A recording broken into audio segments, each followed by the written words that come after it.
பெருமாளை சேவிக்கின்ற காலத்துல அதை மனசுல வச்சுக்கணும்.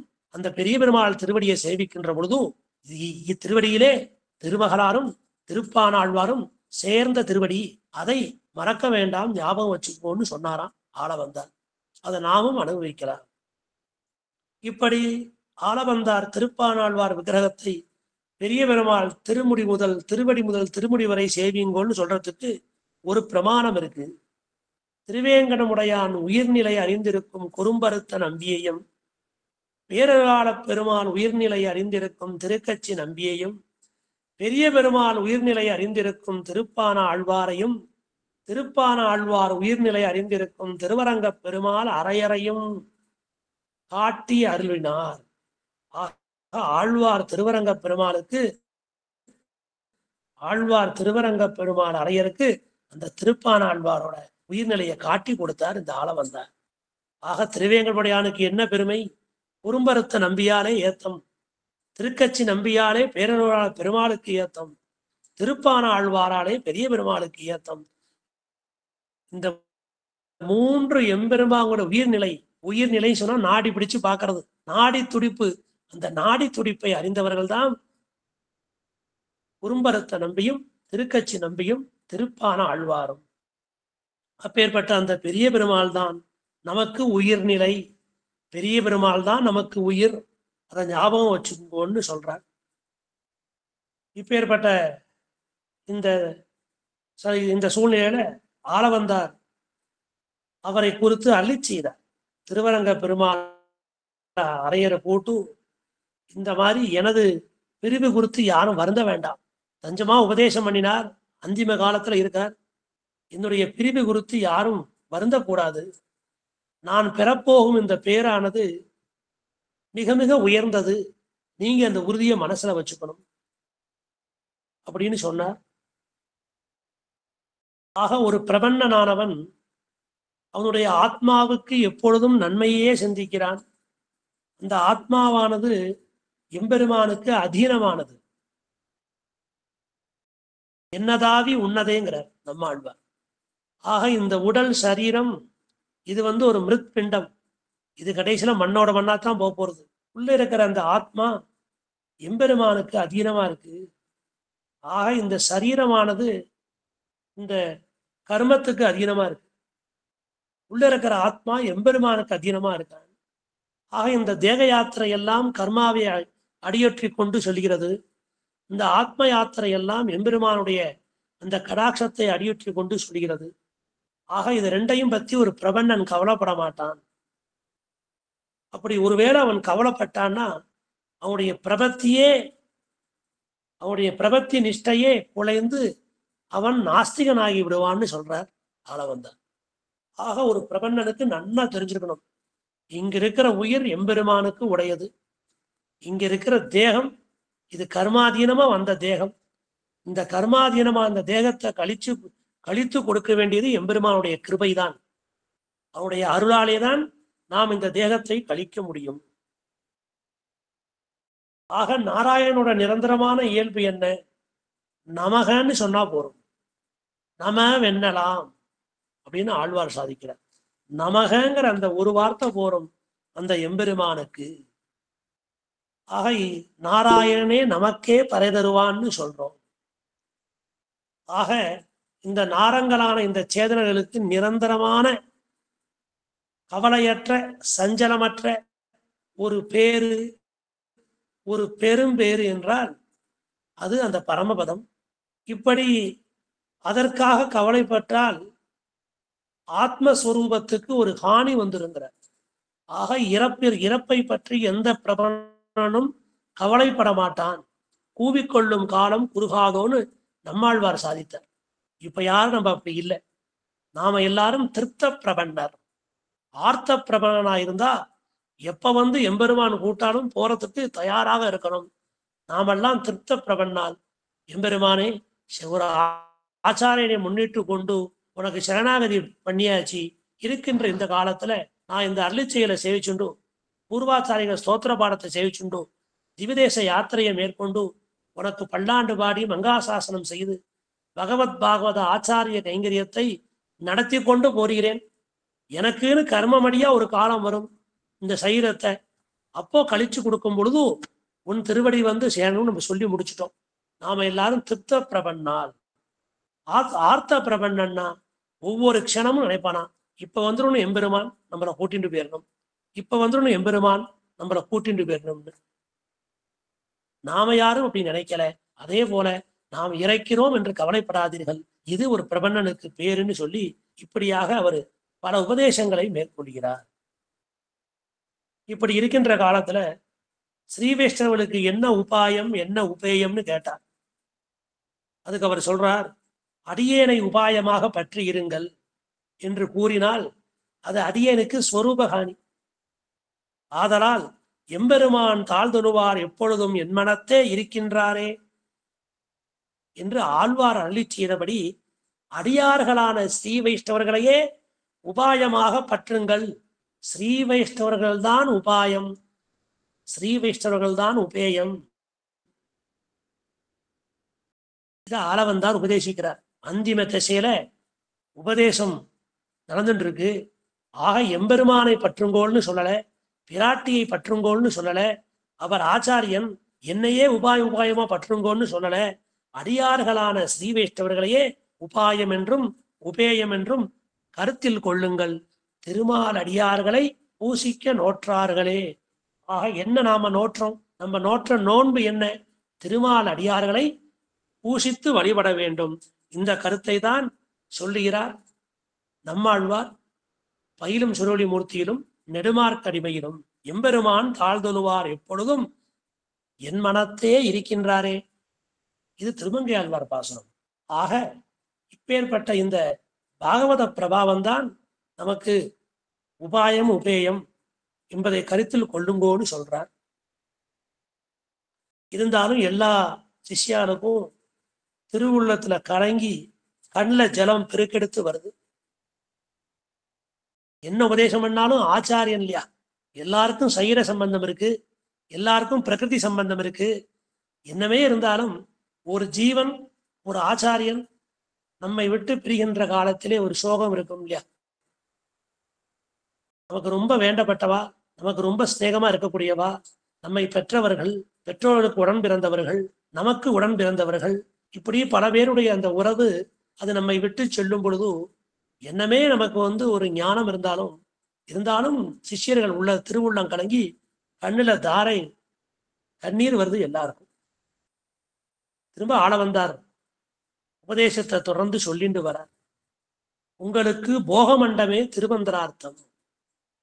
நல்ல ஞாபகம் வச்சுக்கோ, திருவரங்கம் தான் உங்களுக்கு திருமந்திரார்த்தம். ஓம் நமோ நாராயணாய. புஷ்பமண்டபமே சரம ஸ்லோகார்த்தம். திருமலைதான் சரம ஸ்லோகத்திலே மாம் ஏகம் சரணம் பிரஜ அப்படின்னு சொல்லி கைய கீழே பார்க்க காட்டுறார். என்னுடைய திருவடியை பற்றிக்கொள். திருவிடமுடியான் சொல்றார், மாம் ஏகம் சரணம் பிரஜ. ஓம் நமோ நாராயணாய திருமந்திரார்த்தம். திருவரங்கம் போகமண்டபம் ஞாபகம் வச்சுக்கோ. தியாக மண்டபமே துவயார்த்தம். ஸ்ரீமன் நாராயண சரணம் சரணம் பிரபத்தியே ஸ்ரீமதே நாராயணாய நமக. இது துவயார்த்தம், ஞாபகம் வச்சுக்கோ. இப்ப மந்திரத்தை சொல்லியாச்சு. மந்திரத்துக்கு உள்ளீடான வஸ்து, அந்த மந்திரத்தால சொல்லக்கூடிய பொருள் என்ன? திருமந்திரத்துக்கு பொருள் பெரிய பெருமாள், சரம ஸ்லோகத்திற்கு பொருள் திருமலையப்பன், பயத்துக்கு பொருள் காஞ்சி வரதராஜ பெருமாள் தேவராஜன்னு சொல்லிட்டார். ஆக மந்திரத்தை சொல்லியாச்சு, மந்திரத்துக்கு உள்ளீடான வஸ்துவை சொல்லியாச்சு. அப்ப அந்த மந்திர கதனான யாரு? பிரமாணத்தை சொல்லிட்டே, திருமந்திரம்னு சொல்லிட்டே பிரமாணத்தை, பிரமேயம் திருவரங்கநாதன்னு காமிச்சு கொடுத்துட்டே, திவ்ய தேசத்தையும் எம்பெருமானையும். பிரமாணம் ஆகிப்போச்சு, பிரமேயம் ஆகிப்போச்சு. பிரமாதா யாரு? மந்திரமும் மந்திரத்துக்கு உள்ளீடான வஸ்துவிலும் மந்திர பிரதனான ஆச்சாரியன்.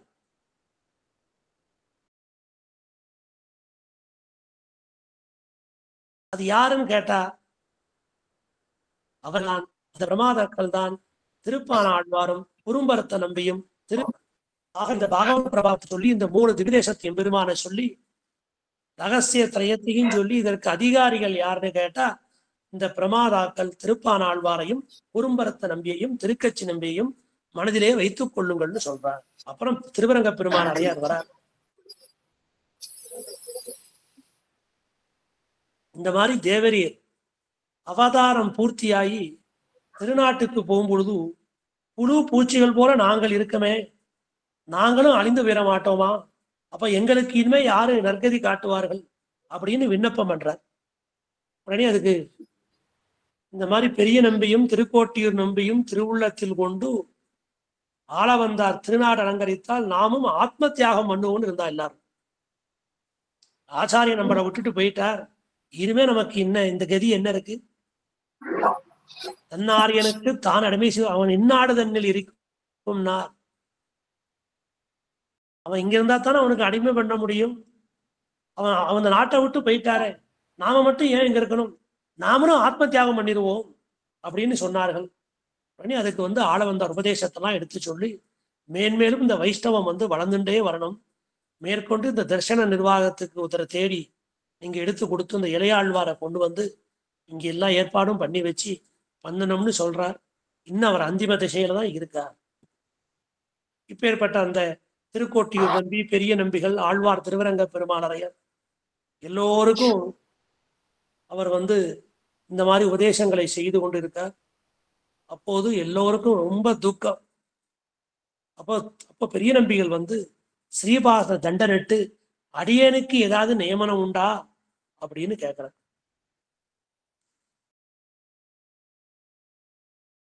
உடனே எல்லாரும் சொல்லி உடனே ஆள வந்தார் சொல்றார், உம்மருக்குத்தான் நியமனமே நியமிக்க போகிறோம்.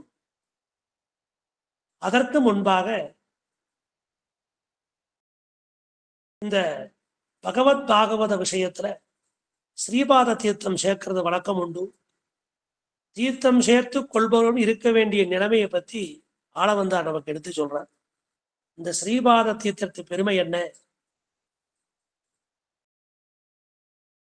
ஆக இந்த பாகவத விஷயத்துல பகவானை போன்ற எண்ணமுடையவர்கள் எம்பெருமானுக்கு திருவாராதனம் பண்ணுகின்ற பொழுது குரு பரம்பரையை முன்னிட்டு கொண்டே திருவாராதனம் பண்ண வேண்டும்.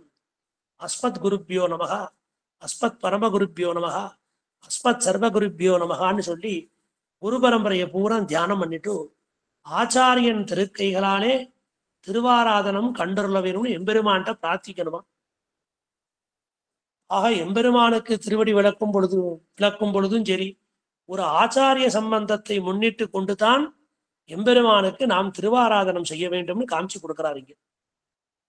அப்படி நாம் ஆச்சாரியனை முன்னிட்டு கொண்டு ஆச்சாரியன் திருக்கரங்களாலே, ஏன்னா இவருக்கு பஞ்சசம்ஸ்காரம் செய்கின்ற காலத்திலே இந்த பூஜா நித்தியப்படி பூஜா விதியெல்லாம் சொல்லி கொடுத்து இந்த பஞ்சசம்ஸ்காரம்னு சொல்லக்கூடிய அந்த ஐஞ்சீர் சடங்குல இந்த திருவாராதனமும் ஒண்ணு, அதையும் இந்த ஆச்சாரியன் காமிச்சு கொடுக்கிறான்.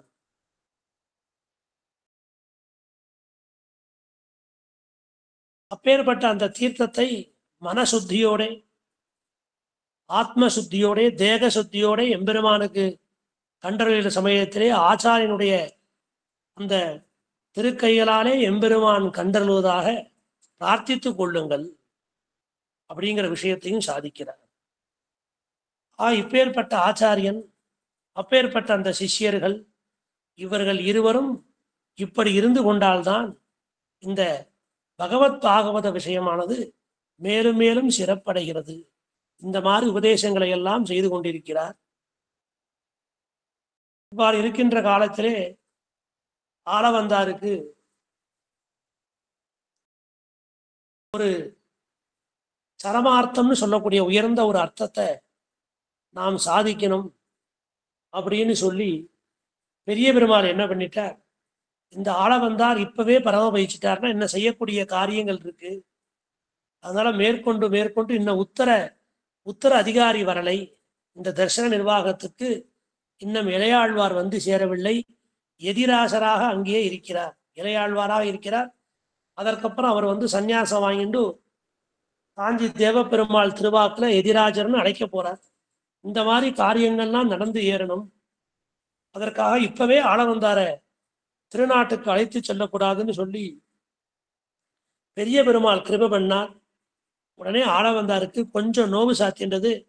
ரொம்ப அந்திம காலத்துக்கு போனதுலேருந்து கொஞ்சம் தேறி அந்த ஆளவந்தார் பெரிய பெரிய பெருமாளை மங்களாசாசனம் செய்யணும்னு புறப்பட்டார். இப்படி மங்களாசாசனத்துக்காக அவர் எழுந்தருளினார் ஆளவந்தார். அப்படி இருக்கின்ற காலத்திலே இந்த ஆளவந்தாருக்கு மனக்குறையை அறிந்தார் பெரியாழ்வார்.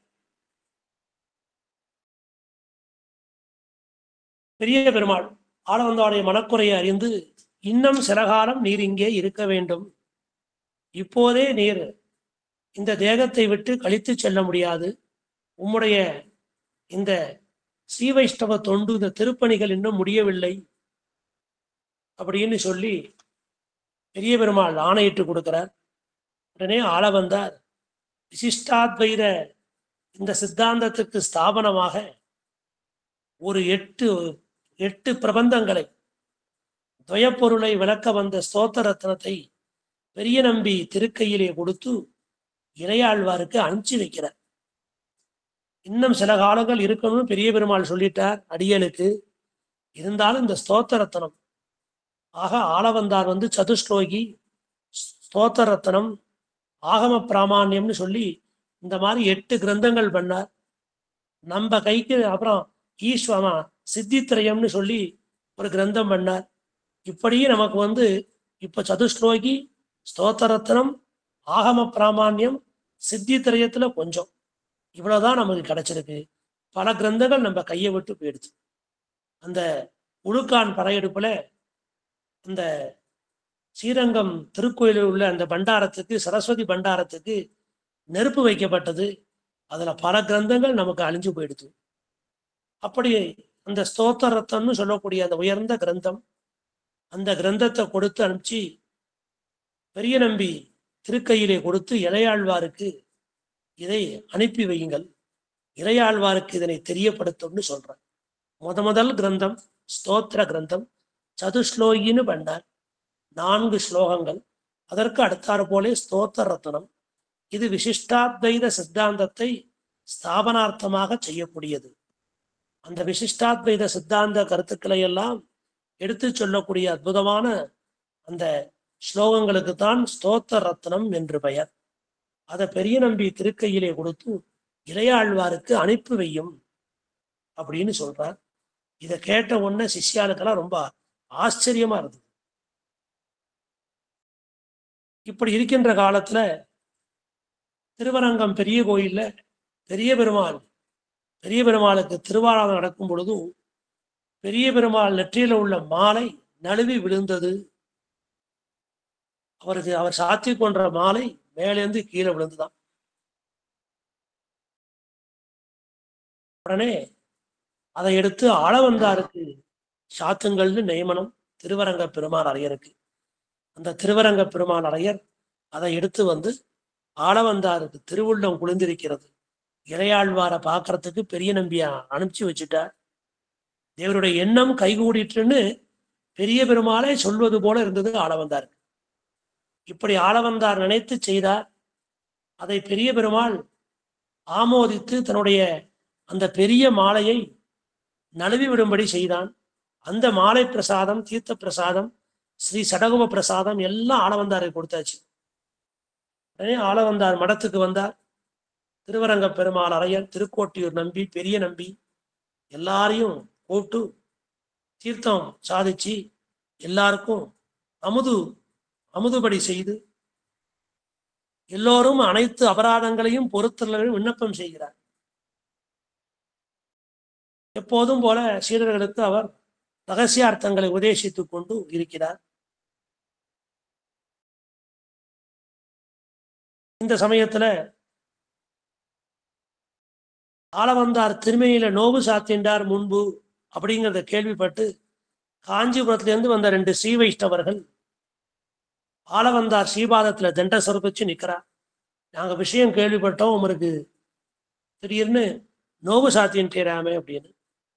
அப்போது ஆளவந்தார் அந்த பெருமாள் கோயில்னு சொல்லக்கூடிய காஞ்சிபுரத்தில் நடக்கிற விஷயங்கள்லாம் அறிந்து கொண்டு, இளையாழ்வார் இப்போது என்ன செய்து கொண்டிருக்கிறார், அப்படின்னு அவர்களை பார்த்து கேட்டார். இளையாழ்வார் இப்போது யாதவ இடத்திலே சேரவில்லை, பேரூராளர் திருவடிகளிலே மிகவும் ஈடுபட்டிருக்கிறார் அப்படின்னு சொல்றார்.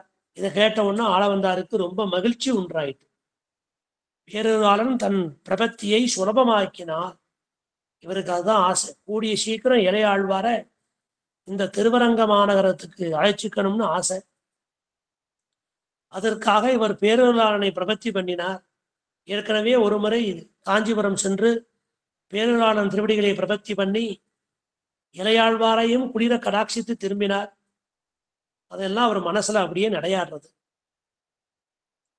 இப்படி இருக்கின்ற சமயத்துலதான் பெரிய நம்பியை உடனே அழைக்கிறார்.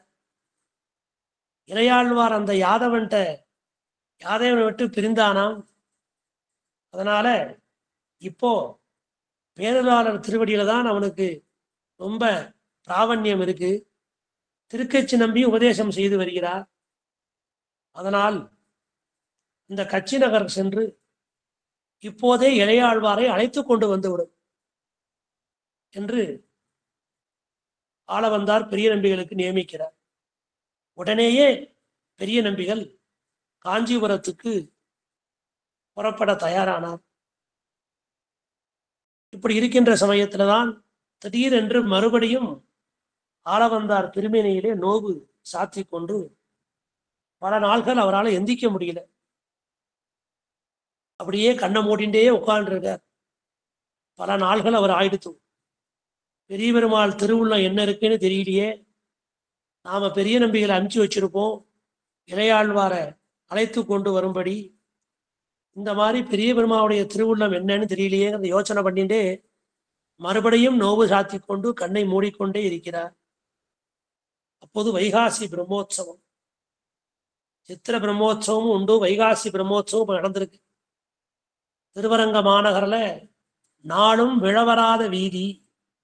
அந்த வீதியில சூரியன் மற்றும் சந்திரனோட கதிர்கள்லாம் தெருக்குள்ள விழாதான். ஏன்னு கேட்டேன்னா 12 மாசமும் பிரம்மோற்சவம் திருவரங்கத்து எம்பெருமானுக்கு அப்ப நடந்திருக்கு. இப்படி 12 மாசம் உற்சவம் இருக்கிறதுனால எப்போதுமே பந்தல் கொடிகள் தோரணங்கள்லாம் போட்டிருக்கும். அதனால சூரியனுடைய கதிர்களோ சந்திரனுடைய கதிர்களோ அங்க வந்து விழ முடியாது. அப்படி ஒரு பெரிய திருவரங்க மாநகரம், பெரிய திருவீதிகள், பெரிய பெருமாள், பெரிய கோயில், பெரிய பிராட்டியார்னு எல்லாமே பெரியதாக இருக்கிறது.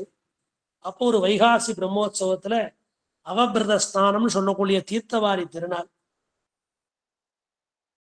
அப்படியே ஆளவந்தாரும் முடியாம போய் அந்த சந்திர புஷ்பையில எம்பெருமான் தீர்த்தவாரி கண்டிருக்கும் போது நீராடி பெரிய பெருமாளவே திருவடி தொழுது நிற்கிறார். அப்போது பெரிய பெருமாளுக்கு அமுது செய்து திருத்திரிய விளைக்கிறார். இவர் தண்ட சமர்ப்பித்தார். திருவிடை தொடங்கி திருமுடி வரைக்கும் விழுந்து சேவித்தார்.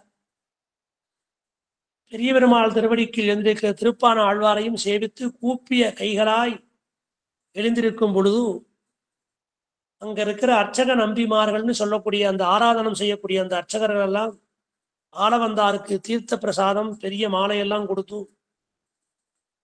பெருமாள் அமுது செய்த அந்த திருத்தலிகை பிரசாதத்தையும் கொடுத்து விடை அனுப்பி வைக்கிறார்கள். அதன் பின்பு ஆளவந்தார் தம்முடைய மடத்திற்கு எழுந்தருளினார். திருவரங்க பெருமாள் அரையர், திருக்கோட்டீர் நம்பி முதலான எல்லா சிஷ்யாளுக்கும் தீர்த்தெல்லாம் கொடுத்து அவர்களுக்கெல்லாம் அமுது செய்ய பண்ணிவிட்டு வைகாசி மாதம் 20ஆம் தேதி அன்னைக்கு திருவோண நட்சத்திரம், திருவோண நட்சத்திரத்துல ஒரு தீர்த்தவாரி இருக்கு, ரேவதியில ஒரு தீர்த்தவாரி இருக்கு. இப்படி 12 மாசத்துக்கும் 12 தீர்த்தவாரி பெரிய பெருமாளுக்கு. அப்போது ஒரு மத்தியான வேலை, அந்த வேலையில ஒரு அபிஜித் மூர்த்தம் ஒரு 12 மணிக்கு மேல ஆழ்வார்களை எல்லாம் சரணம் புகுந்தார்.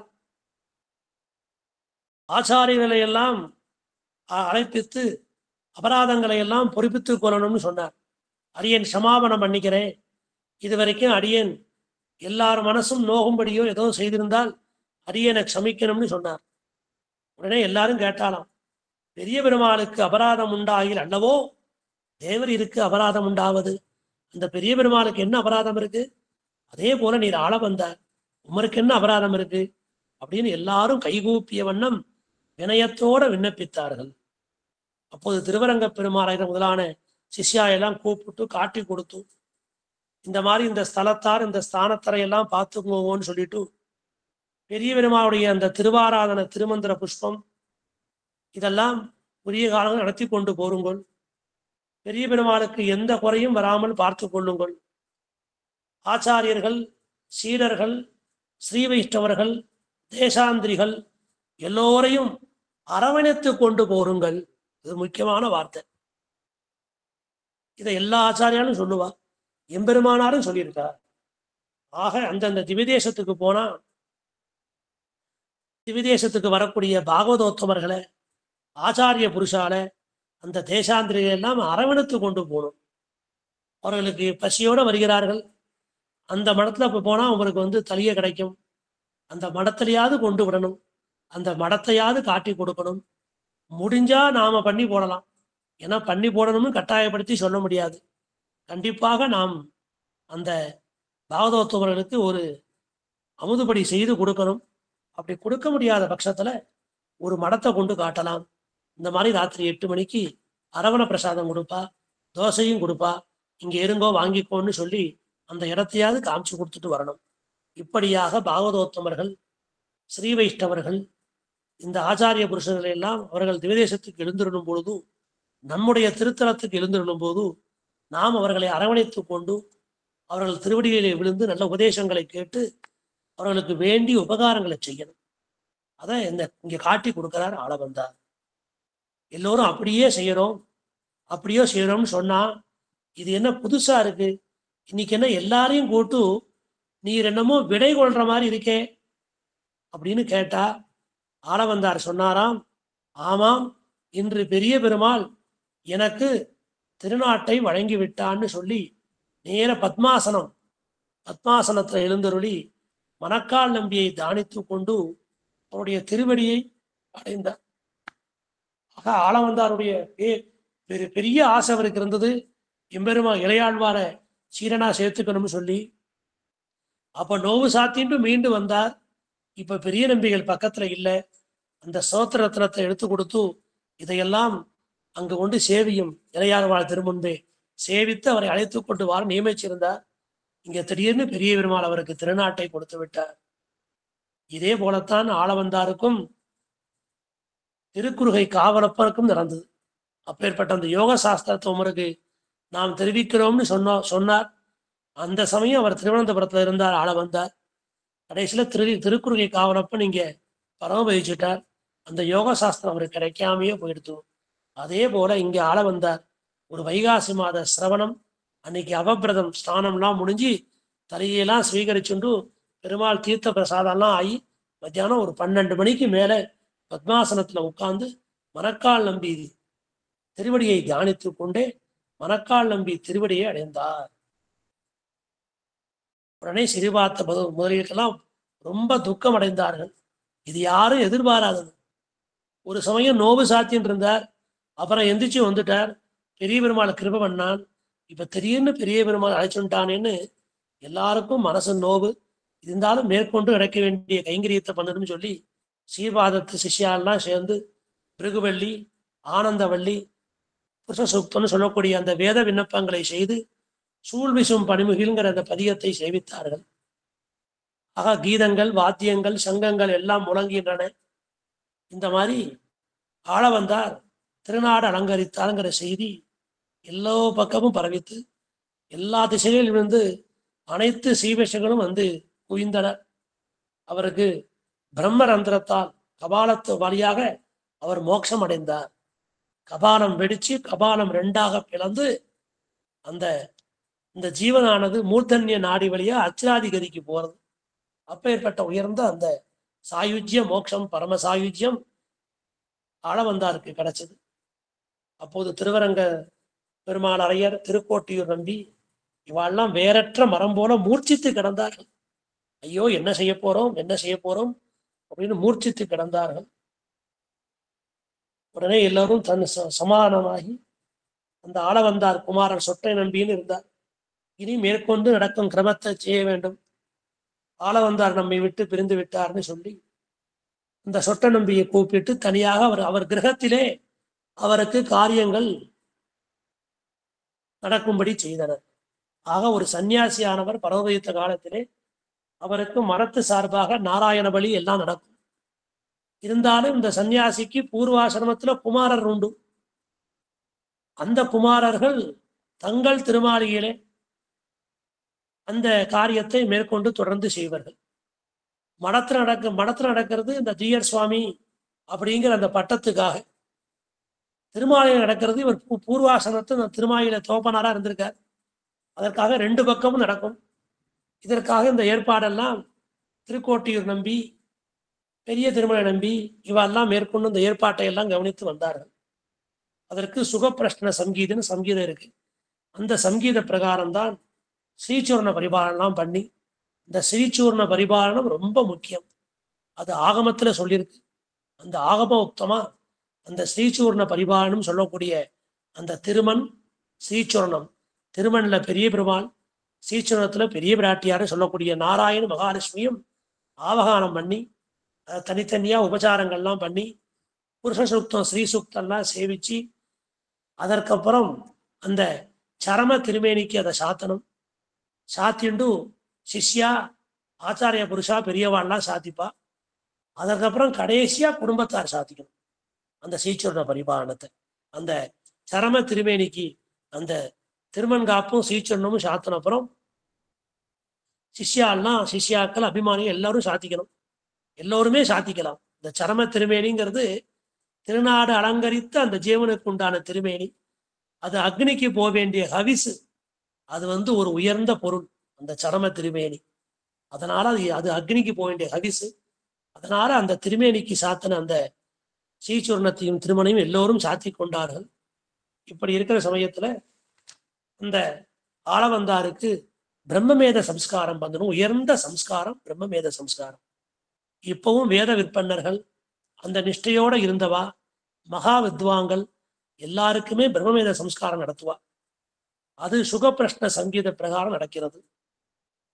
அப்பேற்பட்ட அந்த ஆளவந்தார் திருவடி அடைந்தார். ஸ்ரீசூர்ண பரிபாலனம்லாம் ஆச்சு. உடனே அங்க இருக்கிற ஆளவந்தார் சிஷியெல்லாம் ஒன்று சேர்ந்து அந்த அவருடைய மடத்தை திருவடகு விட்டு தெளித்து நீர் பூசி கோலமிட்டு மாவிலை பந்தங்கள்லாம் ஜோடித்து விதவிதமான புஷ்பங்களை எல்லாம் கொண்டு வந்து கட்டி 4 வாசல்லையும் பந்தல் போட்டு கொடியெல்லாம் கட்டி பூர்ண கும்பம்லாம் வச்சு வாழை கொடையெல்லாம் தொங்க விட்டு எல்லா பக்கத்திலையும் அஸ்வத்தம் கதிரம் உதும்பரம் சொல்லக்கூடிய அந்த விருஷங்களுடைய தோரணங்களெல்லாம் கட்டி எல்லோரும் அலங்கரித்தார்கள். ஆக ஒரு ஸ்ரீவைஷ்ணவன் பிறப்புகின்ற சமயமே இந்த ஆத்மா அங்க போய் பிறக்க போறதுன்னு அர்த்தம். அதனால இது ரொம்ப உபச்சாரமா நடக்கும். அந்த சன்னியாசிகளுக்கும் நடக்கும், மடாதிபதிக்கும் நடக்கும். இந்த கேசவாதி துவாதச நாமா 12 நாமாவை சொல்லி 12 கலசங்களை வைக்கணும். அந்த கலசங்கள்ல தீர்த்தம் சேர்த்து அதுக்கு புஷ்பம்லாம் சேர்த்து குரு பரம்பரா பூர்வமாக ஸ்ரீ பாஞ்சராத்திர ஆகமோக்தமாக கும்பார்ச்சனையெல்லாம் பண்ணி துவாதச நாமத்தை எல்லாம் ஸ்தாபனம் பண்ணி அப்புறம் பஞ்சாமிரத ஸ்நானம் பண்ணி திரவியங்கள்லாம் அந்த திருமேனிக்கு ஸ்நானத்தை பண்ணி அதுக்கப்புறம் ஸ்ரீ சூக்தம் புருஷ சூக்தங்கள்லாம் சேவிச்சு பால்லேருந்து எப்படி திருக்கோயில எம்பெருமானுக்கு நடக்குமோ அதே போலத்தான் இந்த மடாதிபதிக்கு எல்லாம் உண்டு. அந்த மாதிரி எல்லாம் அவருக்கு சேர்த்து இதையெல்லாம் பரிமாறி மந்திரஸ்தானம் செய்து புது வஸ்திரம் சாத்தி அணிவித்து அதுக்கப்புறம் சுத்த வஸ்திரத்துல நல்ல நல்ல மாலைகள்லாம் சேர்த்து சங்கு சக்கர முத்திரையெல்லாம் வச்சு ஸ்ரீ வைஷ்ணவ தாசிகள்னு சொல்லக்கூடிய அந்த சிஷ்யர்கள்லாம் திருவிக்கிரமன் வீதிய வளம் திருவாசல் வரைக்கும் ஸ்ரீ வைஷ்ணவனுக்கு தண்டமிட்டு அவருடைய அனுக்கையை பெற்று நவவஸ்திர வேஷ்டி அப்படின்னு சொல்லக்கூடிய எல்லோரும் கொண்டாடும்படி புஷ்பங்களை எல்லாம் வாரி இறைத்து திருவரங்க பெருமாள் அரையர் இவாபும் போன்றவர்கள்லாம் அந்தந்த உபச்சார சாமான்களை எடுத்துண்டு இந்த மாதிரி நெல் அப்புறம் முக்கியமான சில விஷயங்களை எல்லாம் எடுத்துட்டு அங்கங்க தூவி புஷ்பம்லாம் பண்ணி போன இடங்கள்லாம் ஸ்ரீவிஷ்ணவர்கள் ஸ்ரீபாதத்தை தீர்த்தத்தை நிறைச்சி அந்த கும்பத்தை எல்லாம் எடுத்துக்கொண்டு இப்படியாக பெருமாள் சாத்திக்கள் அந்த அந்த திருமாலை எல்லாம் எடுத்து கொண்டு வந்து எல்லாம் எழுந்துருளை பண்ணி திருப்பல்லாண்டு, கதிரஞ்சிருத்தாம்பு, சூழ்விஷம் பணுமுகில், திருவிருத்தம் இந்த பிரபந்தங்கள்லாம் சேவிக்க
இருந்தது. அப்புறம் அதெல்லாம் வெட்டி இப்ப அந்த அந்த இடத்தெல்லாம் சரி பண்ணி வச்சுட்டா தோப்பு அப்படி இப்படி ஆயிடுத்து. அந்த திருக்கலம்பன் துறையில போய் அந்த ஆளவந்தாருடைய சரம திருமேனி எழுந்துருளை பண்ணி அங்க அவருக்கு சம்ஸ்காரங்கள்லாம் செய்து வைத்தார்கள். இந்த விஷயத்த உடனே திருக்கட்சி நம்பிக்கு இந்த செய்தி அனுப்பப்பட்டது. உடனே திருக்கட்சி நம்பிகளும் பேரூராளை சேவித்து அவர் திருமுன்பே சோத்திரத்தை சேவித்து கொண்டு தீர்த்த பிரசாதங்கள்லாம் ஸ்வீகரித்து கொண்டு அங்கிருந்து புறப்பட்டார். இப்படி இருக்கிற சமயத்துலதான் பெரிய நம்பிகள் திருக்கட்சி நம்பிகள்கிட்ட தான் வந்த விஷயத்த சொன்னார். இன்னும் ஆளவந்தார் பரமபதித்த விஷயம் இன்னும் காஞ்சிபுரம் வரைக்கும் தெரியாது. அவர் உடனே மத்தியானம் இந்த வைகாசி மாசம் 26 சவர நட்சத்திரத்தன்னைக்கு மத்தியானம் பரமபதிச்சார். சாயங்காலமே அவர் எழுந்துள்ள பண்ண இந்த வேலைகள்லாம் தொடங்கி விட்டார்கள். இப்போ இந்த பெரிய நம்பிகள் திருக்கட்சி நம்பிகளுக்கு செய்தியை சொல்லி இந்த மாதிரி இந்த ஸ்தோத்திரத்தனத்தை எழுதி கொடுத்து விட்டிருக்கார். அதை நான் இளையாழ்வார் திருமுன்பே அந்த ஸ்தோத்திரத்தை நாம் சொல்ல வேண்டும்னு சொல்லி அதில் வரக்கூடிய 11வது சோஸ்திரம் பிரம்மா சிவ சதமகா பரமகா ஸ்வராடீத் ஏதே அபீயஸ்ய மகிமார்ணவ விப்ருஷஸ்தேன்னு ஸ்லோகம். அற்புதமான திவ்ய சூக்தி. ஆக அந்த பிரம்மக்கும் அந்த சிவனுக்கும் அந்த இந்திரனுக்கும் எம்பெருமான் தெய்வமாக இருக்கிறான். இந்த ஸ்தோத்திரத்தை நான் சேவிக்கணுமா?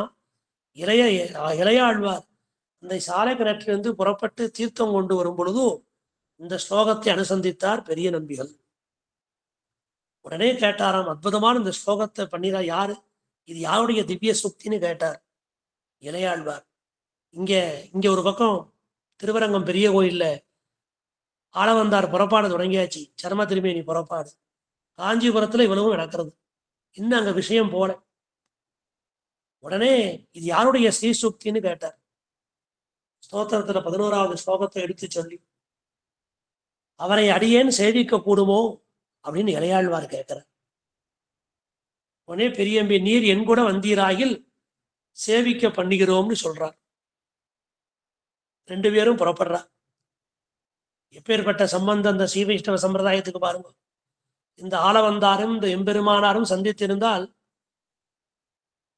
இந்த நித்திய பூதிக்கும் லீலாவிதிக்கும் மத்தியத்துல ஒரு சுவரே இருந்திருக்காதே, எல்லோரும் வீடு பேரு கிடைச்சிருக்குமே அப்படின்னு எல்லோரும் தாபப்படக்கூடிய அளவுக்கு இப்படி தன்னை சிஷியனாக்கி குளிர கடாட்சித்தாயிற்று. இனிமேல் இங்க கொண்டு வந்து இளையாழ்வார சேர்க்கணும்னு ஆளவந்தார் பண்ணின பிரபத்தி, அதற்கு பேருளாளன் பண்ணின கிருபை, பெரிய பெருமாளும் கிருபை பண்ணினான். ஆனால் அன்றைய தினம் ஆளவந்தார் திருநாடு அலங்கரிக்க பெரிய பெருமாளே உத்தரவு கொடுத்துட்டார். அதனால இப்பேற்பட்ட அந்த உயர்ந்த சம்பவம் நடந்து போயிடுத்து. இந்த ஸ்ரீ வைஷ்ணவத்துல இளையாழ்வாரும் ஆளவந்தாரும் ஒருவர் சந்தித்து பாஷணம் செய்து கொள்ள முடியவில்லை, உரையாட முடியவில்லை.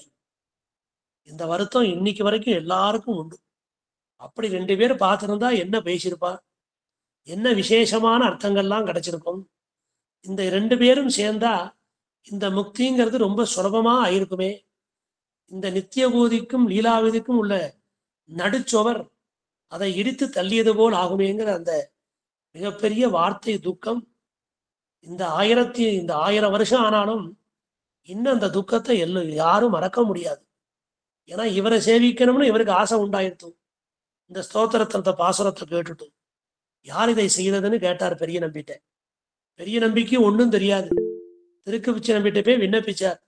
இந்த மாதிரி ஆளவந்தார் ஸ்தோத்திரம் எழுதி கொடுத்துருக்கார், இதை இளையாழ்வார் வரும்போது அவருடைய திருச்செவி சாத்தும்படி நான் சேவிக்கணுமான்னு சொன்ன உடனே தான் அந்த சாலை கிணற்றிலிருந்து தீர்த்தம் கொண்டு வர வழியில இந்த ஸ்லோகத்தை சேவிக்கிறார் பெரிய நம்பிகள். இந்த ஸ்லோகத்தை கேட்டு அற்புதமான திவ்ய சுக்தியா இருக்க, இதை அழிச்சது யாருன்னு கேட்டார். நான் அவரை சேவிக்க முடியுமான்னு கேட்டார். நம்மோடு வந்தால் நாம் உமக்கு அவரை காட்டுகிறோம்னு சொன்னாராம் பெரிய நம்பிகள். ஆனால் அங்கே அவர் காட்டும்படி இல்லையே, சரம திருமேனி ஆயிற்று ஆளவந்தார். இருந்தாலும் ஆளவந்தார் எம்பெருமானாரோடு பேசினாரா? அந்த சரம திருமேனியாக இருந்தாலும் அந்த உயிரற்ற உடலாக இருந்தாலும் அவர் என்ன உபதேசம் பண்ணினார் இளையாழ்வாருக்கு? 2 பேருக்கும் சம்பாஷணம் நடந்ததா அப்படிங்கிற செய்திகளை மேற்கொண்டு நாம அடுத்த உபன்யாசத்துல அனுபவிக்கலாம். இந்த ஸ்தோத்திரத்து இந்த 11வது ஸ்லோகத்துக்கு என்ன விசேஷங்கிறதையும் அடியேன் அடுத்த உபன்யாசத்துல விண்ணப்பிக்கிறேன். இப்பேற்பட்ட ஆளவந்தார் நம்மை விட்டு சென்றாருன்னு யோசனை பண்ணி பாருங்க. அந்த திருவரங்க மாநகரமே அன்றைய தினம் சோகம் முழுக்க அப்பி இருந்தது. மேகம் சூழ்ந்து காணப்படவில்லை, சோகம் சூழ்ந்து காணப்பட்டது. திருக்கரம்பன் படித்துறையிலே ஆளவந்தார் சரம திருமேனி அங்க எழுந்தருள பண்ணப்பட்டது. இங்க பெருமாகோயில்னு சொல்லக்கூடிய காஞ்சிபுரத்துல அந்த பெரிய நம்பிகள் ஸ்தோத்திர ரத்னத்தை அந்த ஸ்லோகத்தை சேவிக்க சரி நாம் உம்மோடு வருகிறோம், நாம் அவரை சேவிக்க வேணும்னு இளையாழ்வார் புறப்பட்டுட்டார். அவர் அங்க புறப்பட்டுட்டார். இங்கே சேவிக்க வருகிறது அவருடைய சரம திருமேனியைத்தான். இப்பேற்பட்ட இந்த இந்த ஆச்சாரியர்கள் 2 பேரும் இந்த யாமுன முனியும் அந்த ராமானுஷ முனியும் சந்தித்து கொண்டார்களா? அப்படி சரம திருமேனியோடைய ஆளவந்தார் ஏதாவது உபதேசம் பண்ணினாரா அப்படிங்கிற செய்தியை அடுத்த உபன்யாசத்துல பார்க்கலாம். ஆளவந்தார் திருவடி தாமரைகளுக்கு பல்லாண்டு பாடி இன்னைக்கு இந்த உபன்யாசத்தை இந்த அளவுக்கு பூர்த்தி பண்ணிக்கலாம். அடுத்த வாரம் மேற்கொண்டு செய்தி என்னங்கிறத தொடர்ந்து சேவிக்கலாம், அனுபவிக்கலாம். ஸ்ரீமதே ராமானுஜாய நமः. சுவாமிகள்